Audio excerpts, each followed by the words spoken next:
कृतं यत् परिचिन्तनम् समर्पयामि तत्सर्वम् श्रीगुरोश्चरणाम्बुजे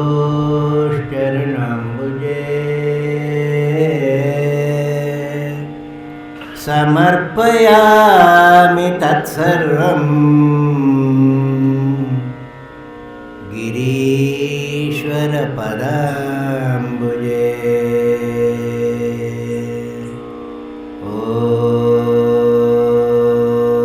ॐ श्रीगिरीश्वराय नमः।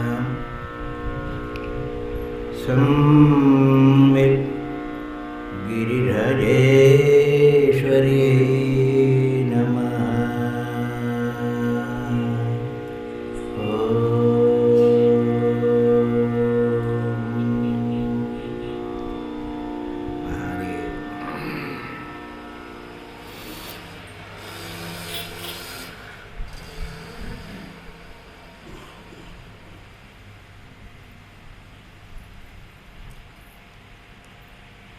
चिंतामणि मंडप में सर्वदेव दिव्य सन्निधि में उनको साक्षी मानकर पुरुषोत्तम परिचिंतन को समर्पित कर रहे हैं। उनकी परिसमाप्ति में एक परितृप्ति का अनुभव कर रहे हैं। आपका तो मुझे मालूम नहीं, अनुमान कर रहा हूँ।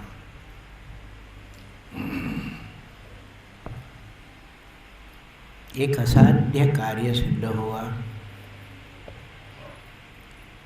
अचिंत्य का चिंतन करते आए। प्रारंभ में ही मैंने कहा था अजीत भवन में, मुझे स्वयं मालूम नहीं कि संकल्प कैसे मैंने कर दिया। शायद मैंने किया नहीं, हो गया।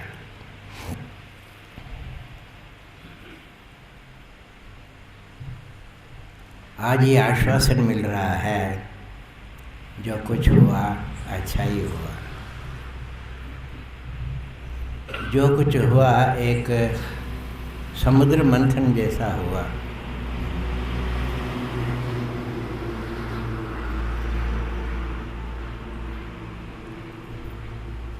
समुद्र मंथन में अमृत प्राप्त हुआ था। हम शुरू में ही अमृत को लेकर चल रहे थे, अमृत का वितरण कर रहे थे। पुरुषोत्तम मास ने हमको एक अमृत घड़ा प्रस्तुत किया।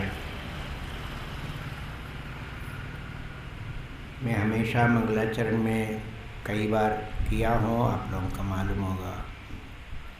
सूता कृष्णेन पार्थेन पीता द्वैपायनेन च सुधा शास्त्रीकृता गीता सदा विजयते तराम्। गीता सदा विजयते तराम्। गीता की सदा विजय हो, सर्वत्र विजय हो। ये क्या है? तो ये एक सुधा है। सुधा माने अमृत। सुधा गीता कृष्णेन सूता सुधा। कृष्ण ने इसको उत्पन्न किया, प्रसवित किया।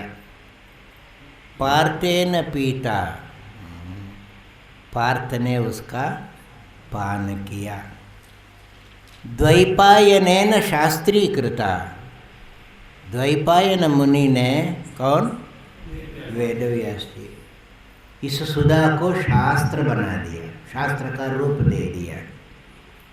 जिस अमृत आया तो उसको घड़े में भर दिया। कहते हैं कि समुद्र मंथन से भी जो अमृत उत्पन्न हुआ था, फिर असुर झपट पड़े उसके ऊपर, तो गरुड़ जी उसको एक कलश में लेकर उड़ गए थे। पर उनको भी कल भी कहा था, उड़ते उड़ते थक जाते ना, विश्राम स्थल चाहिए। तो बीच बीच में उड़ते उड़ते 4 जगह पर गरुड़ जी ने उस अमृत कलश को रखा था। जानते हो ना? इसलिए कुंभ मेला मनाते।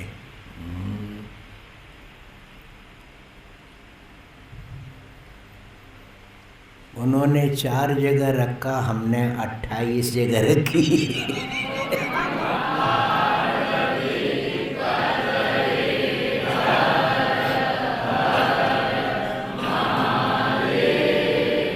उससे 7 गुना। ये गीता रूपी अमृत घड़ा हमको मिला है, उसको लेके हम घूम रहे थे। सारे इस तेजस्वी सूर्यमयी नगरी, जिसका आवाहन पहले ही दिन हमने किया था, उसको नमन करके ही पूर्व दिशा से अजीत भवन से प्रारंभ किए, दक्षिण गए, पश्चिम गए, फिर वापस उत्तर में आए। गली गली में गए, ढाने ढाने में भी गए।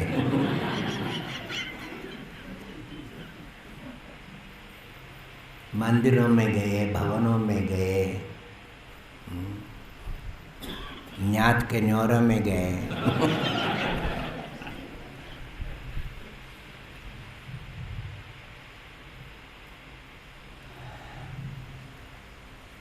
ये अमृत सिंचन व्यर्थ नहीं होगा हो।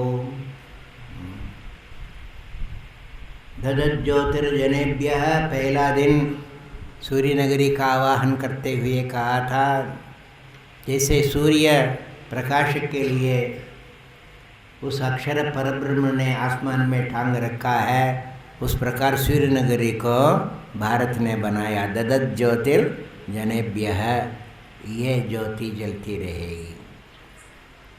यह दिव्य संस्कार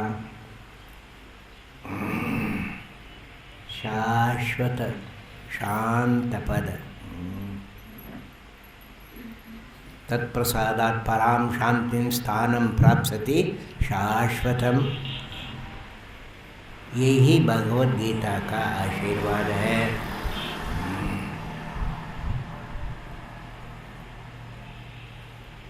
इसी को लेकर ये सारा देश चल रहा है, आत्म प्रकाश को लेकर, जीव ऐक्य अखंड ज्योति को लेकर, अद्वैत अनुभूति को लेकर ये चला आया। नहीं तो पता नहीं कब टूट जाता है। द्वैत वाला टूटता है, अद्वैत टूटता नहीं, टूट ही नहीं सकता।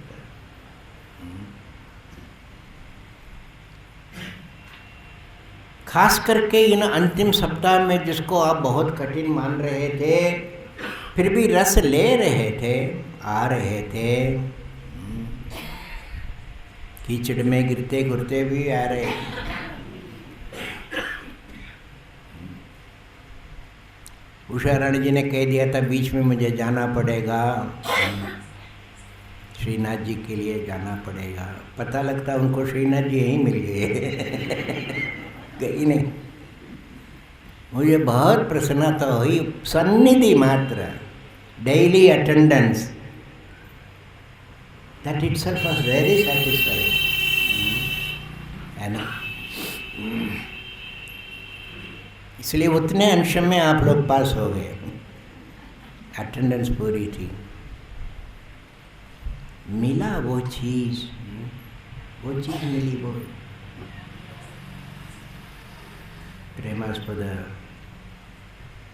विवेक के उद्गार से मुझे यह आश्वासन मिल गया कि जो कुछ वहाँ सुना वो अच्छा है क्या, मुझे क्या मालूम, मैं तो बोलता रहता हूँ, जैसे बजाती है वैसा मैं बजता रहता हूँ। फीडबैक में ले नहीं सकता कि सभी लोग भक्त लोग हैं, पूछ कर ओ अमृत। कौन कहेगा कि आज ठीक नहीं बोले, पर आज एक प्रमाण मिल गया। यदि सुने हुए उन तत्वों को जितना ग्रहण किया उससे इतना सुंदर ये गीत बना सकता है, तो जो सुना वो अच्छा ही सुना है।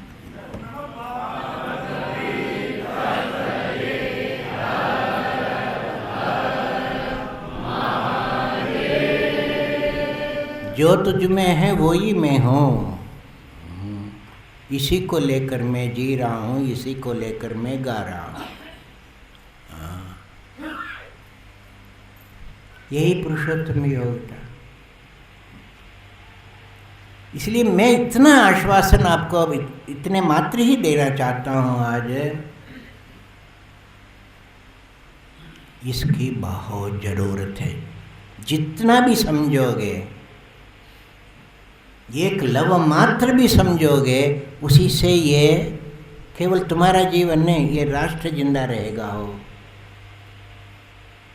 भगवान पुरुषोत्तम ये जो कह रहे हैं तो पूर्ण आग्रह से, आतुरता से कह रहे हैं। मानव मात्र के लिए यही लक्ष्य है, यही प्राण है, यही जीवन है। इसके बिना तो सब रिहर्सल सचमुच जी नहीं रहे, जीने का अभ्यास कर रहे हैं। क्यों?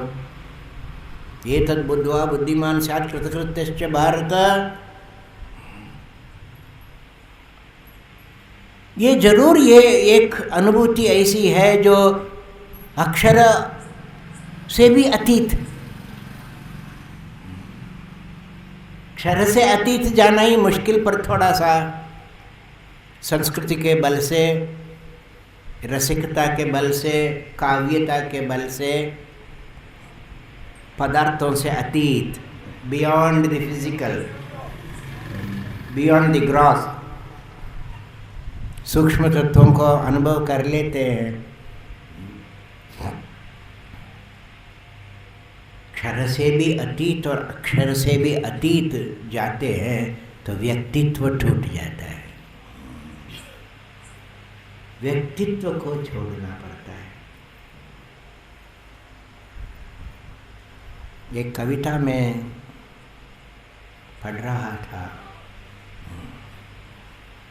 अहमदाबाद में किसी ने मेरे को दिया। उमाशंकर जोशी अच्छे कवि हो गए गुजरात में।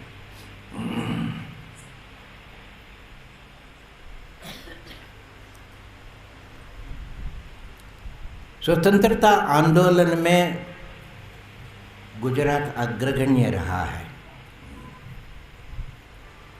राष्ट्रपिता भी गुजरात के ही थे, उनके कारण ही ये प्रारंभ हुआ। अच्छे अच्छे लोग उसमें थे, आप लोग जानते ही हैं।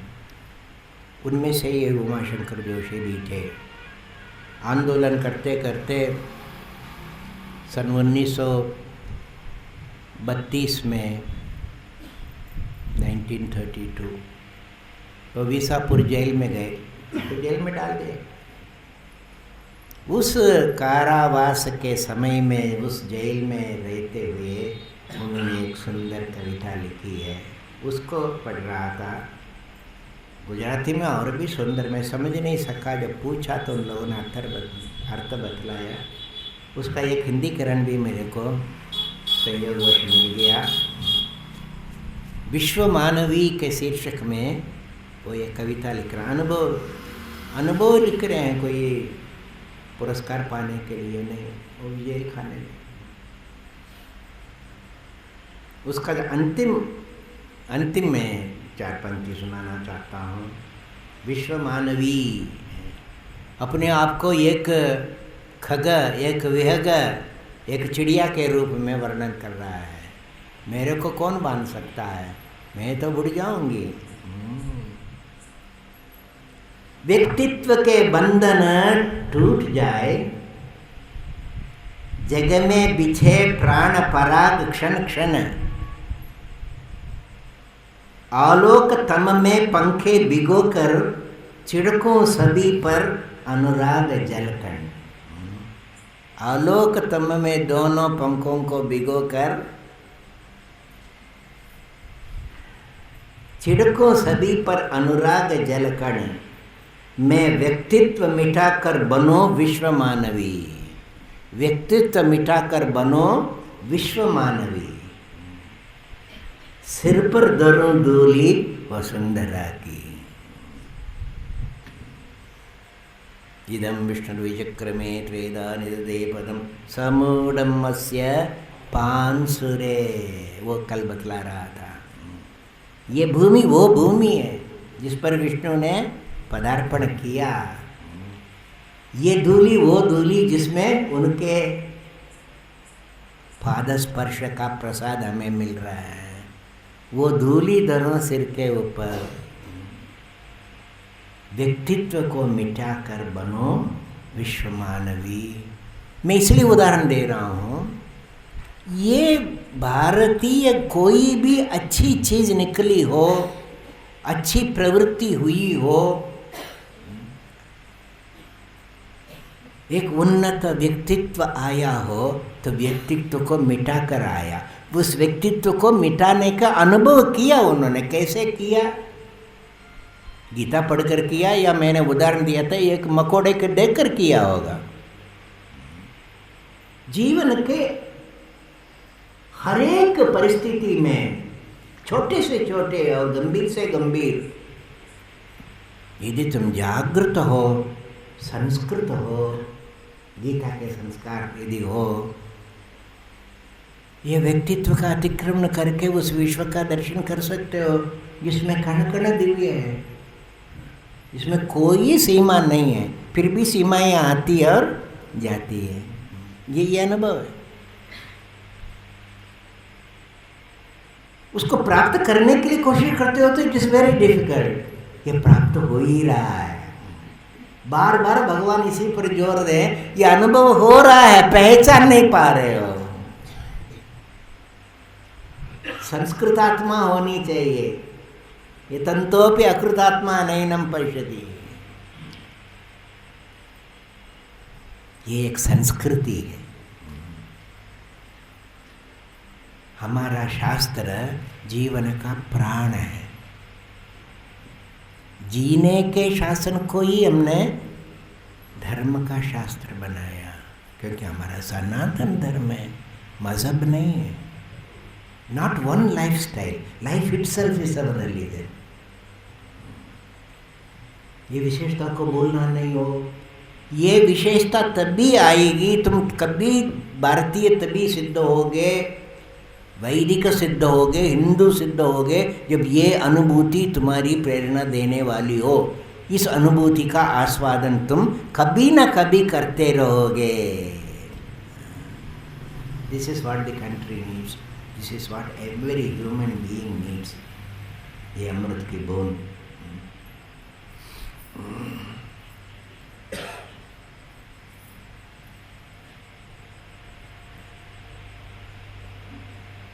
इसलिए इस बात को भूलना नहीं, और बात याद रहे कि नहीं रहे, पुरुषोत्तम तुम्हारे अंदर है, कहीं से आता नहीं, आना जाना खत्म करता है। ये अनुभूति, ये पुरुषोत्तम तू ही मैं हूँ।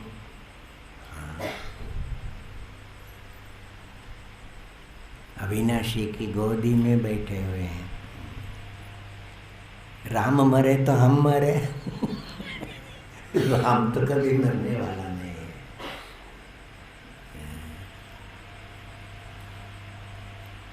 अविनाशी की गोदी में मारो न मरो जाए, न किसी को मारता है, न खुद मरता है।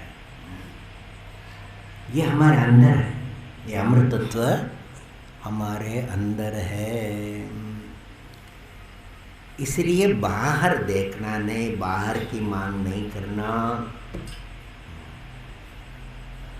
इतना सब साधना का विस्तार है, शास्त्र का विस्तार है। अंततो गत्वा अपने अंदर ही जाना है। इसकी भी एक सार्थकता है, इस कहानी के पीछे भी।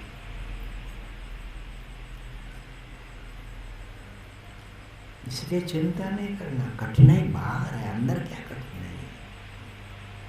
तुम्हारी आदत होगी वो बाहर को ही सत्य मानना, इसलिए बार बार सुनकर ये दृष्टि पालोगे, जिसको हम बाहर देख रहे हैं, इट्स एन इल्यूशन। निर्गतुष की कहावत, सत्य तो मेरी आत्मा है, देखने वाले में सत्य है, दृष्टा में सत्य है, दृश्य में सत्य नहीं है। ये धीरे धीरे धीरे ये अवधारणा हो जाएगी, फिर तुम्हारा जीवन समृद्ध हो जाएगा। एक विचित्र दृष्टांत बताते हैं कि कोई आदमी रहता था अयोध्या में, राम और उसका नाम था। सीधा साधा आदमी था। बार बार उसको स्वप्न में आवे, एक जैसे ही स्वप्न, प्राय एक स्वप्न फिर दोबारा आता नहीं है। कोई कोई सीरियल स्वप्न भी देखते हैं, कोई आगे आगे का, वो ये चीज़ बार बार आ रही है, तो जरा सा अजीब सा लगता है ना। बार बार उनको स्वप्न में कोई आके बताता है कि तू काशी जाओ, काशी जाना, वहाँ खजाना मिलेगा, तुम्हारी दरिद्रता पूरी हो जाएगी। फिर कभी आके कहता काशी जाओ, केदारनाथ घाट जाओ, केदारनाथ मंदिर से पूर्व में जाओगे तो एक नाला मिलेगा, नाला के ऊपर एक पुल है, पुल के वो पूर्व छोर में तुम खोदो तो खजाना मिल जाएगा। अब बार बार आने से उनको फिर संदेह हुआ, शायद ये कोई सच्ची बात होगी, कोई संदेश है। काशी गया, केदारघाट से आगे गया, वो पुल भी मिल गया, पुल भी देख लिया। अब खोद के देखना, कैसे खोदे,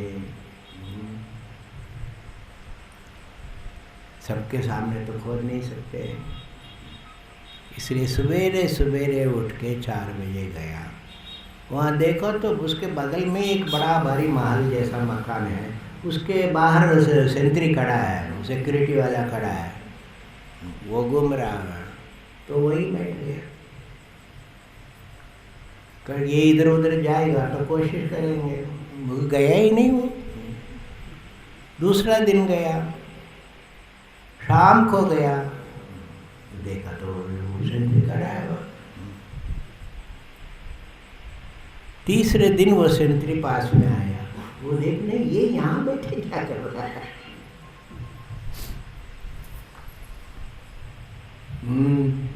कहो गुरु कहाँ से आए?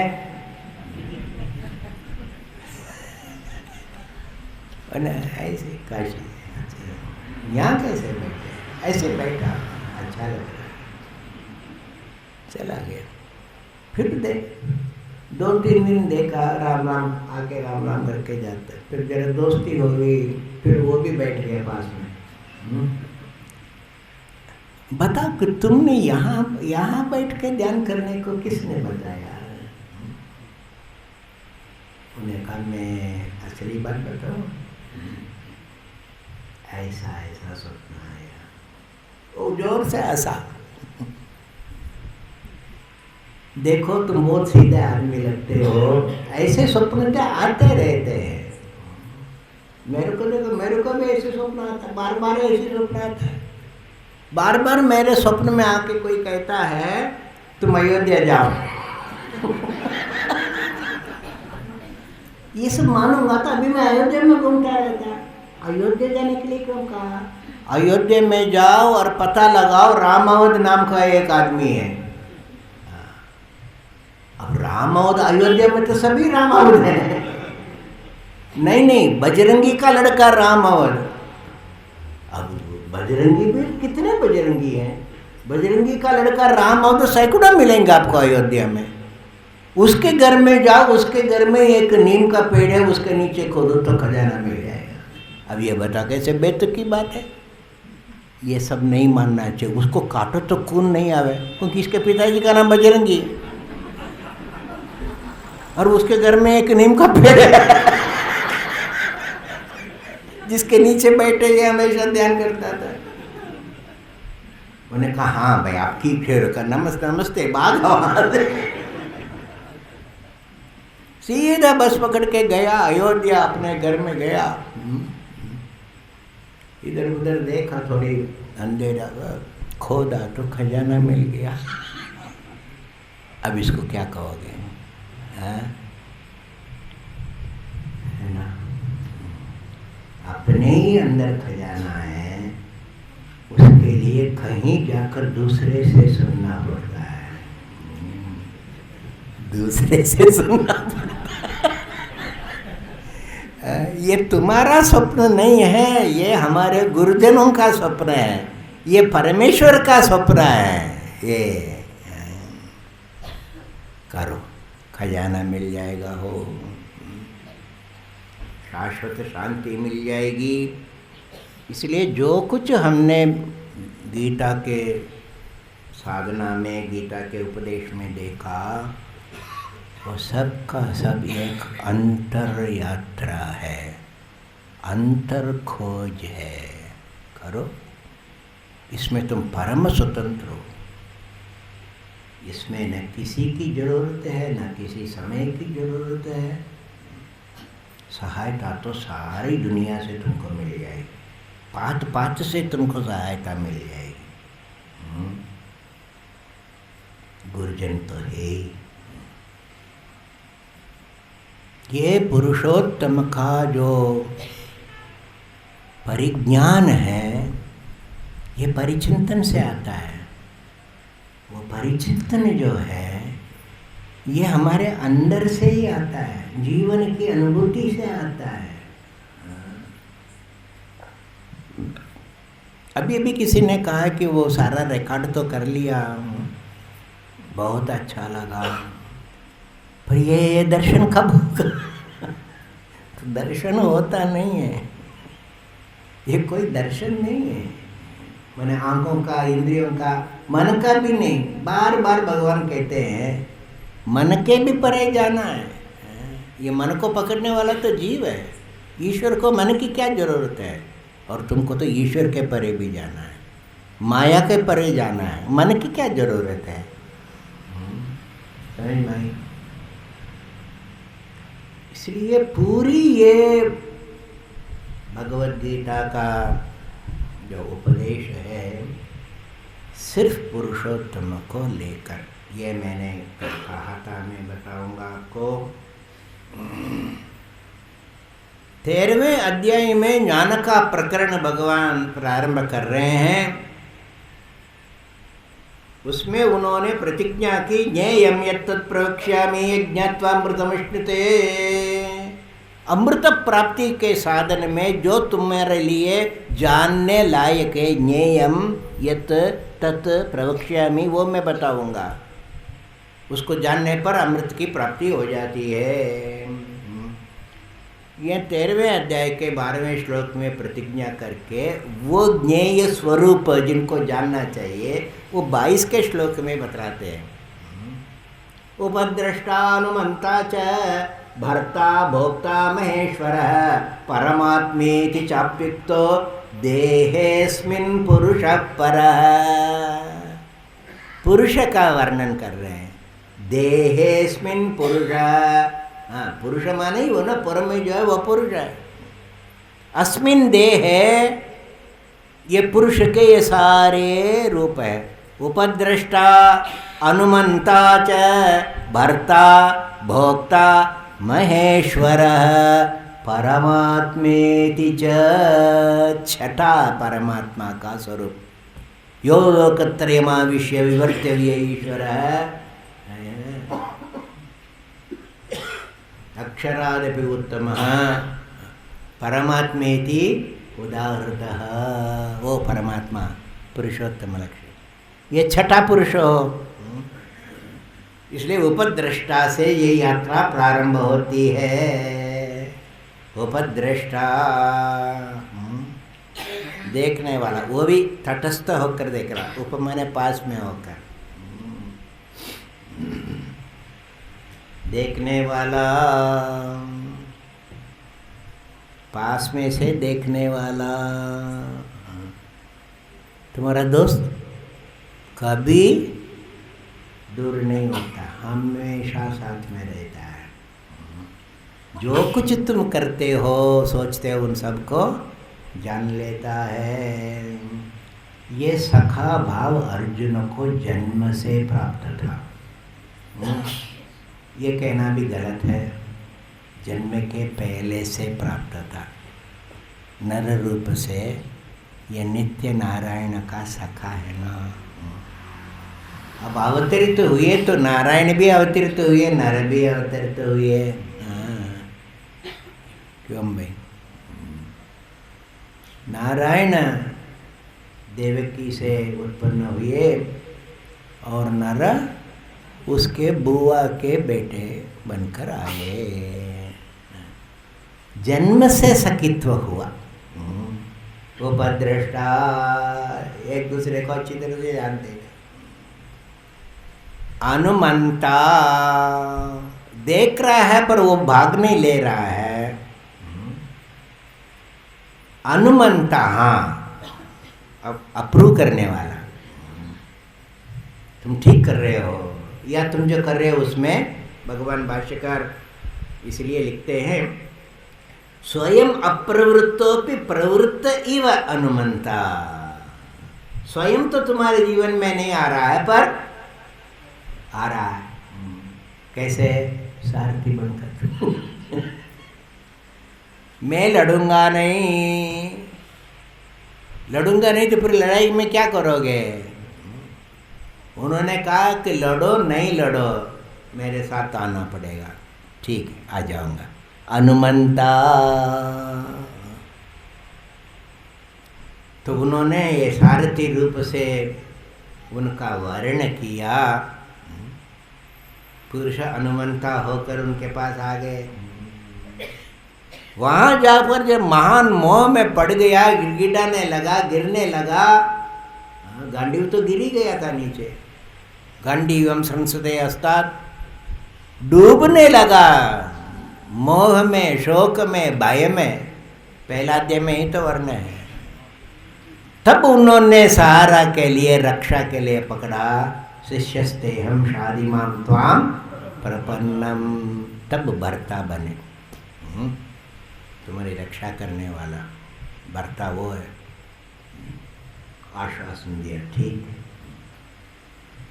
तो ये गीता जो आप जानते हो वो इससे प्रारंभ होता, उसके पहले ये हो चुका हो। भर्ता बनकर आए, उपदेश देने लगे। उपदेश देते देते चतुर्थ अध्याय में ईश्वर का प्रसंग आया। ये मैं कह रहा हूँ, इसको जरा ध्यान से देखो। इसी को लेकर सिद्धि को प्राप्त किए। सब युग में यही बात है, और उस समय भी मैंने सूर्य को ये बतलाया था। तो जब ये चौंक पड़ा अर्जुन, सूर्य को आपने कब बताया? अपने आप को कह रहा है कि ये हमेशा ये झूठ बोलने की इनकी आदत है। गोपियों के साथ गप्पे मारते रहे। भगवान ने कहा मेरे बहुत जन्म है, तुम्हारे भी बहुत जन्म है, तुम नहीं जानते हो, मैं जानता हूँ। वहाँ से लेकर 9वां अध्याय तक ईश्वर का स्वरूप खोलते गए। ये क्या है? भोक्ता।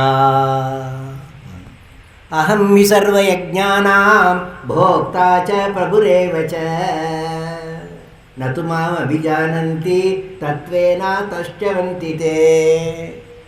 भजन करता है, दान पुण्य करता है ईश्वर के नाम से, भर्ता नाम से। भोक्ता नहीं समझ रहा। अहम ही सर्व यज्ञानाम भोक्ता, इसका फल मुझे मिल जाए, इसका फल। अरे तुम तो भोगने वाला है ही नहीं, भोगने वाला वो है, उसको अर्पित करो। क्यों? अरे कांच को देखते हो ना?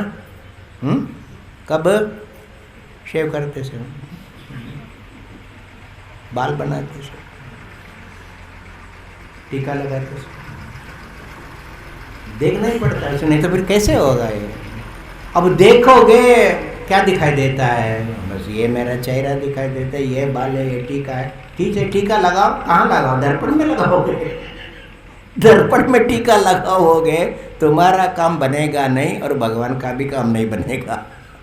नहीं, वो दर्पण भी खराब हो गया ना। ये प्रतिबिंब है, बिंब तो ईश्वर है। ईश्वर को अर्पित करो। ये दर्पणों को अर्पित नहीं करना, जीव को अर्पित नहीं करना, गंदे कर रहे हो। अहम ही सर्व यज्ञानाम भर्ता भोक्ता, ऐसा भगवान ने 9वें अध्याय के 24वें श्लोक में बतलाया। तो ये ईश्वर के भजन में जब महसूस करते हैं कि वो ही सब कुछ देता है, वो ही सब कुछ खाता है, तो ये फल इच्छा बिल्कुल खत्म हो जाती है। फिर उस ईश्वर का भजन करते हैं तो महेश्वर रूप प्रकट होता है। राजविद्या राजगुह्य में 9वें अध्याय में ईश्वर की उत्कृष्ट ये जो स्थिति है, शक्ति है, उसका वर्णन करने से उनको बहुत इच्छा हुई मैं उसका दर्शन करूं।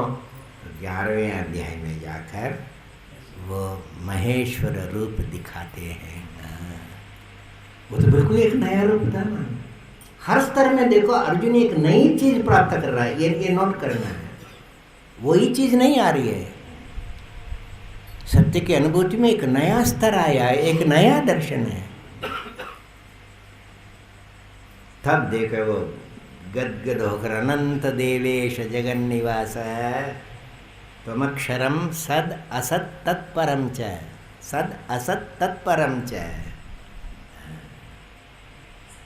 महेश्वर भाव, जिसके गर्भ में पुरुषोत्तम भाव बैठा हुआ है। इसलिए विराट दर्शन समझ गया, नतमस्तक हो गया। भगवान ने कहा कि उठो अर्जुन, आगे बढ़ो। कि आगे कैसे बढ़ो, मैं तो बढ़ने वाला है नहीं, आप ही से बढ़ने वाले हैं। काल रूप से आगे बढ़ रहे हो। निमित्त मात्रम भव सव्यसाची, निमित्त बन जाओ मेरे। हाँ, केवल निमित्त मात्र को लेकर आगे ज्ञान में जाना है। केवल मेरे को देखना ही नहीं है, दृष्टुम प्रवेष्टुम च परंतप। इसी विराट रूप में तुम प्रवेश करो, अंदर जाओ, क्योंकि पुरुषोत्तम अंदर है। ये भी परम नहीं है। पुरुष परः आता है चटे में, परमात्मेति चाप्युक्त पुरुष परः। वो आकर 15वें अध्याय के अंदर उत्तम पुरुषस्त्वन्यः परमात्मेति।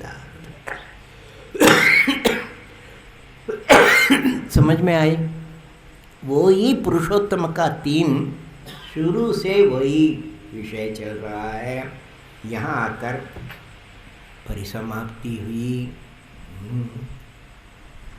अंग्रेजी में एक कहावत है, एक किसी अच्छे विद्वान ने कहा, a great teacher never strives to explain his vision.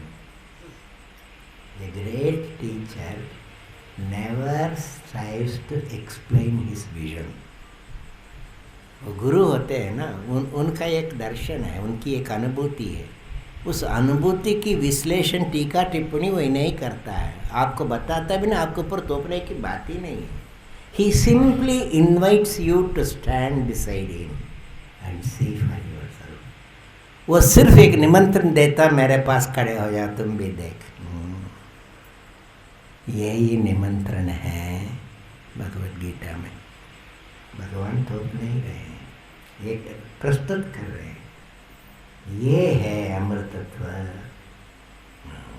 ये है जीवन की परिपूर्ति। उनके उस विजन में, अनुभूति में प्रवेश तो हमें को करना है ना। हर चीज के लिए हम चाहते हैं गुरु से पूछो, गुरु के पास। मैं ये पाठ करूँ, गुरु से पूछो। मैं ये घर बनाऊँ, गुरु से पूछो।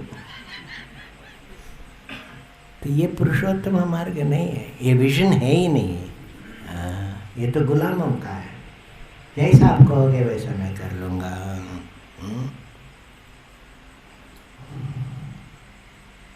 मोक्ष तुम्हें नहीं दिया जाएगा, ना दे सकते हैं।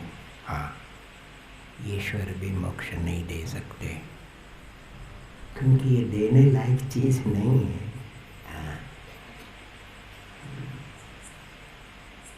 एक छोटा सा लड़का था,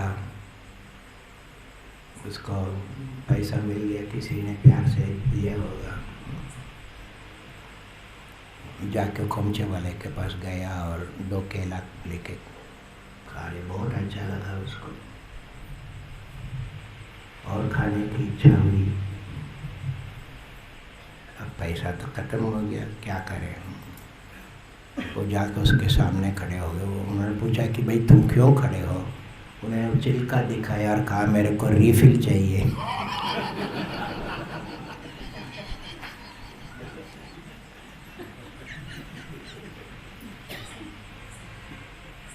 उन्होंने कहा बेटा, जो फैक्ट्री में बनता है ना, उसका रीफिल होता है। उसको बनाने वाला रीफिल भी बनाता है और बेच देता है। ये फैक्ट्री में नहीं बनती है, धरती में बनता है, इसलिए धरती ही वो दे सकती है। तुम जाके बीज बो, पेड़ आएगा, फिर उसमें केला आएगा तो मिलेगा। इसका रीफिल नहीं होता है। तुम दिल पर हाथ रख के कहो तुम रीफिल नहीं चाहते हो।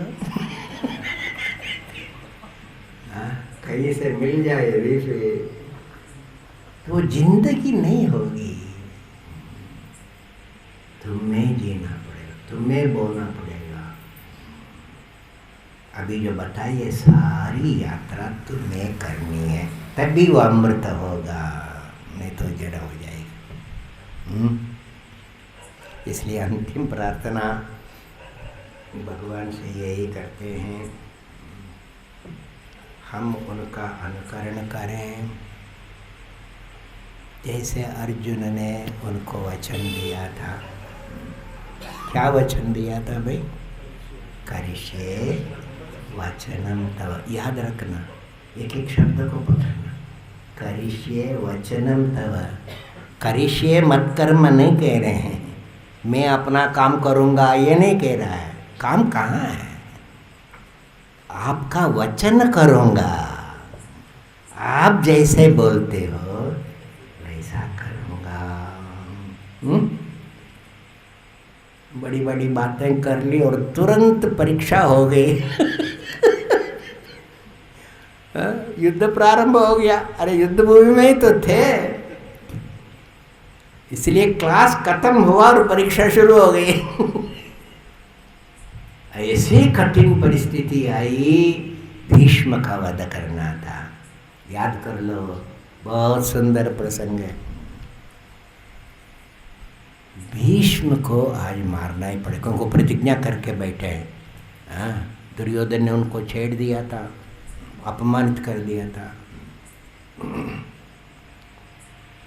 राजन तुम देखना, मैं पूरे दिल लगा के, पूरे बल लगा के मैं लड़ रहा हूँ, मैं एन तेन नहीं लड़ रहा हूँ। देखना आज या तो ये सब खत्म हो जाएंगे या हम खत्म हो जाएंगे। निर्णायक लड़ाई, त्राही त्राही मच गई। सब लोगों ने कहा कि ये क्या हो रहा है, आप लोग कुछ करो, इनको रोको इसको। भाई रोकने वाला केवल एक है, वो रोक सकता है, पार्थ। हाँ, भगवान ने कहा तैयार हो गए? हाँ बिल्कुल तैयार।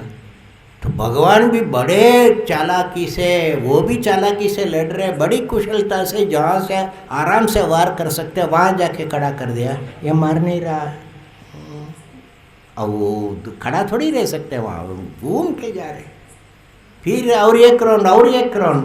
भगवान ने कहा अरे तेरे को मारना है कि नहीं मारना है? नहीं, मैं कोशिश करूँगा। कैसे मारे इनको?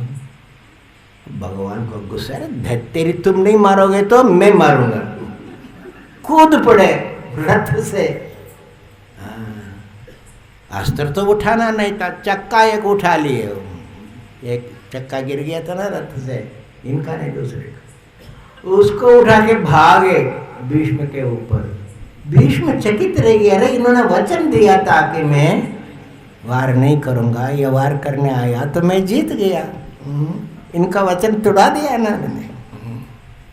वो हाथ जोड़ के कहते यही पुंडरीकाक्ष है, यही पुंडरीकाक्ष है। और अर्जुन ने कहा ये क्या हो गया? अर्जुन भी कूद पड़ा। बड़ा सुंदर वर्णन है भागवत में, जैसे कोई हाथी टूट पड़ रहा हो किसी शेर के ऊपर, ऐसा ये दौड़ पड़े भगवान, और उसके पीछे पीछे एक बाघ का, सिंह का बच्चा होगा, वो जाके उनको पैर को पकड़ रहा है। कथनचित दशमे पदे, 10 कदम घसीट के अर्जुन को ले गए, फिर जाके वो रुके। अर्जुन ने पैर उनको पकड़ ले, पकड़ के जाए। क्या कह रहे हो? ममेश भारः सर्वो हि हनिष्येहं पितामहम्। भगवान मैं वचन देता हूँ, ये मेरा है, मेरा काम, मेरा भार। वहाँ भी काम नहीं कह रहा, मम येष भारः सर्वो हि, ये मेरा भार है, मैं इनको मारूंगा। तब याद आ गई, करिष्ये वचनम तव, ये भार लेकर जाओ। गीता सार एक भार होगा, कोई बात नहीं, लेकर चलो। करिष्ये वचनम तव, अवश्य तुम विजयी बनोगे, विजय बनोगे। तत्र शीर विजयो भूतिर। बहुत बहुत धन्यवाद है, आप लोगों ने मुझे ये आश्वासन दिया कि हाँ आप लोग करेंगे। क्या पुरुषोत्तम मास पुरुषोत्तम मास करते करते पुरुषोत्तम जरूर बन जाओगे भाई, ये निश्चित बात है।